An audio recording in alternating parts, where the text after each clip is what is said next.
Hey there, it's been a while since I gave you an update about my writing adventure. It is, as I'm recording this, the final week of April. We're heading into May, and I haven't been sitting still. In fact, as I may have mentioned in one of my previous updates, I knew that I had to go back to the drawing table, the drawing board, and the reason that I got stuck writing regular chapters was that I just didn't know where the story was going. And I just kept revising over and over again. I kept adding details and new ideas. And so I wasted a lot of energy, I think, on those rewrites. But that was all because I wasn't certain what I wanted with the story, what's really at stake. And so I went back to the outlining phase. And I have to honestly say, coming back to that stage after, what is it now, 4 months of thinking and kind of dwelling in that world, at least in my mind, has helped so much. I have such a clear idea of what the story is actually about. And in the core, I think this is about much more than just two novices in medieval Ireland and story magic. I think ultimately what is at stake here in this story is hope. It's dreams. And you have the antagonist who is trying to rob the world from hope, rob the world of its stories that generate hope and that give people something to dream about, something to long for and to strive for. And he replaces it with power, with control. And storytelling is dangerous. Dreams are dangerous. He wants to subjugate people and oppress them by robbing them from that ability to dream and to tell stories. So that's kind of a meta theme in my book. And starting anew from that perspective helps me to get a much better sense of what needs to happen to my protagonists, to my heroes, in order for them to understand what's at stake, and to also, of course, do something against this plan. And so in what way? They will discover over time that they will have to also kind of conquer a lot of their own fears and their own inabilities, like limiting thoughts that prevent them from dreaming big and telling amazing stories. And so the better a story mage is at telling crazy stories, the more they let go of control, the more their magic will actually be powerful. So my story is divided in a very classical structure. It starts with Act 1, which is kind of the like setting up the world in which we have this adventure. We get to meet all the main characters. We get a glimpse of the antagonist, not too much. And then, of course, there is an inciting incident. There is a call to adventure. And that is a pretty dramatic one. You may remember that a while ago I was stuck in a chapter that was describing a series of tests that my main character Ty has to go through in order to qualify for the job of becoming a scribe and ultimately also a story mage. The thing was, that entire scene or that entire sequence of events became way too big. It became almost like a finale of a book. And so now, knowing that this is not what truly the story is about, it helps me to cut back and to kill a lot of those ideas, these story darlings, and to get back on track. Also, another thing that initially I was struggling with is that there was a B story, which is a journey of the siblings of Orla and Ty. Orla and Ty are my protagonists. And they go on a journey, but I didn't really know why and what motivated them and what their arc would be. Now, in this process of outlining the story again, I'm much more aware of the fact that every part of the story needs to have a reason. Every character needs to have an arc. And that arc you can almost visualize it throughout the story.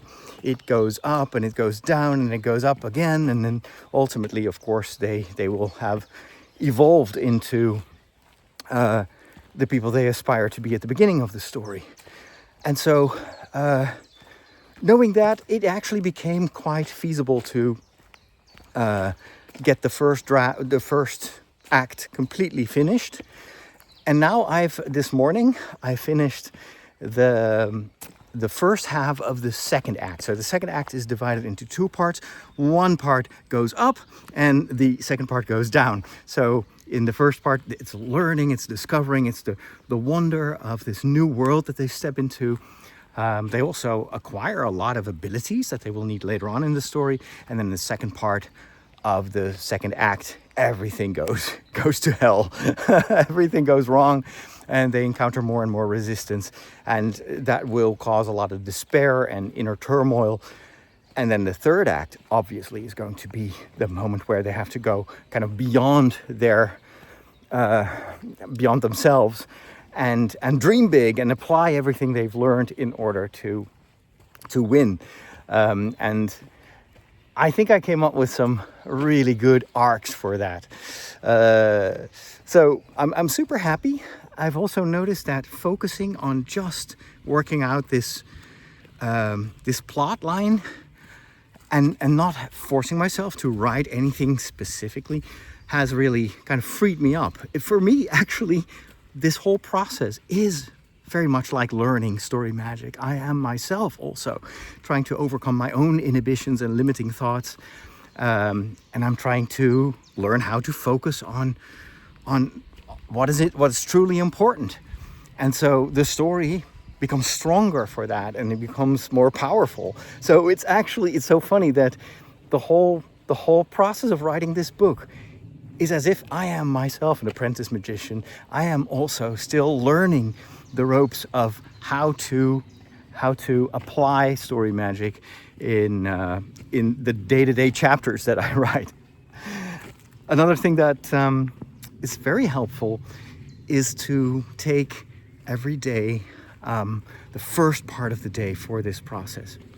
So this was a crazy month. I was supposed to be traveling, but then I also had this big fantasy event scheduled for in halfway through the month of April. And then the Pope died. And so all my plans went out of the window. But that also gave me a lot of free time. I didn't have any commitments in my calendar. And so now every morning I start at around 7. I'm trying to start even earlier because it's springtime, the sun rises earlier and earlier.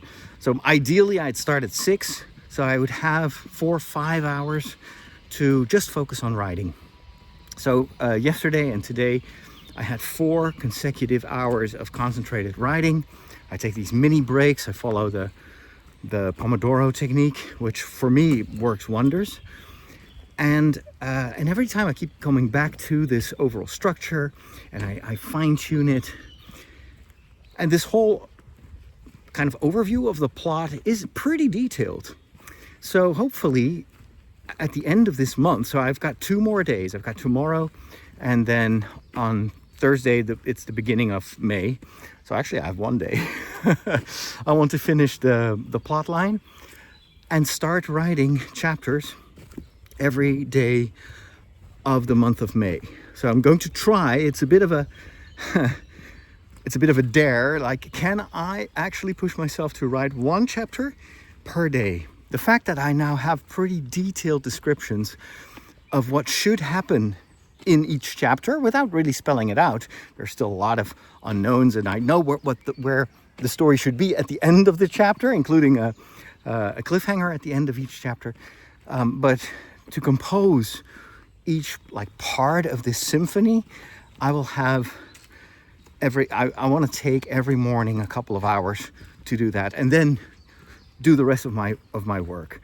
I think kind of going back and forth between the writing process, the creative process, and then doing the more kind of concrete stuff, like filming videos for this channel, recording my podcast. I'm also starting to cohorts. So I'm giving a course on the history of Irish saints. So if you want more information, just go to my website, fatherroderick.com. And I'm also starting a cohort that I'm very excited about. It's still, like, I've opened the waiting list yesterday. I'm going to invite 10 people, 10 students, to work with me in a very intense way for 6 weeks in order to help them grow their audience. So I've been working in social media for 20 years now. And you've seen on this channel how I'm building a community around this book. And before January, no one knew that I was going to write this. And now I've got more than 1,000 followers already. There's a lot of engagement. And that is only growing. I also created a mailing list, which is a perfect way to keep people aware of the book that I'm writing. And so I'm learning a lot of lessons, and I know already a lot of stuff on how to do this, and I want to pass it on. So if you are someone who might benefit from a 6-week intense training, you might also want to get on the waiting list, because once we have 10 students, I'm going to close the group and we're going to start, because this is so personalized, and I want to make sure that everyone in the group gets very specific help, because everyone has a different project or different mission, of course, to accomplish. But once we have those 10 students, we will go ahead and do the first cohort. And then maybe in the future, if this works out well, I might do another one. So take a look at fatherroderick.com for more information about that. So that's my challenge for the month of May. I'm going to write in the mornings.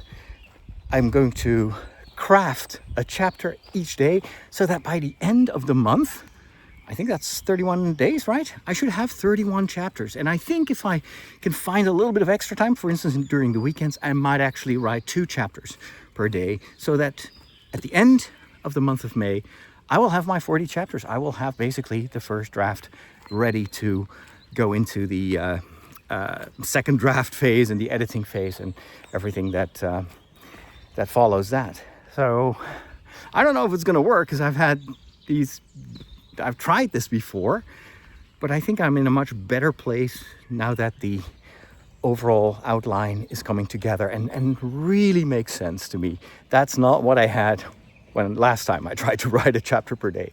So I'll keep you posted. Make sure to stay subscribed to this channel. And if you know anyone who might enjoy this, just pass them the link. Tell them about this channel. I love it if we can form a community and grow this community around this project. And of course, if you have any ideas, any feedback, good advice, let me know in the comments. Talk to you soon. God bless.